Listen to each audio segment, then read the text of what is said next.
చేయదు. ఇది ప్రార్థన సమయము కాదు, ఇది విధేయత చూపవలసిన సమయం. జాగ్రత్త. దేవుడు నీతో కూడా మాట్లాడుతున్నాడు. నీ జీవితంలో కూడా దేవుడు కోరుకునేది విధేయత. అది లేకుండా నువ్వు ప్రార్థన చేస్తే జరగదు.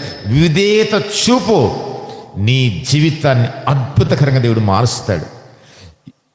హిజ్కియా విధేయత చూపించి ప్రార్థించాడు. ఏం జరిగింది? మరలా తన ఆయుష్ని పెంచాడు. దేవుని ఉద్దేశాన్ని మార్చుకున్నాడు. నీ జీవితంలో దేవుడు ఏదైనా ఉద్దేశించినా దానిలో మార్చివేస్తాడు, ఏదైనా మార్చివేస్తాడు. చూడండి, ఎప్పుడంటే విధేయతతో కూడిన ప్రార్థన చేయాలి. నీ ప్రార్థనల ముందు విధేయత కనపడాలి. దేవునికి చెప్పింది చేస్తున్నావా? దేవుడు చెప్పింది అనుసరిస్తున్నావా? దేవునికి లోబడుతున్నావా? నువ్వేం చేస్తున్నావు? ఏమీ లేదు, పాట పాడుతున్నావు, కానీ ఆ పాట నీ జీవితంలో ఉందా? దేవుడు అడుగుతున్నాడు. ఇదేనా? లేదు. కానీ వ్యక్తంగా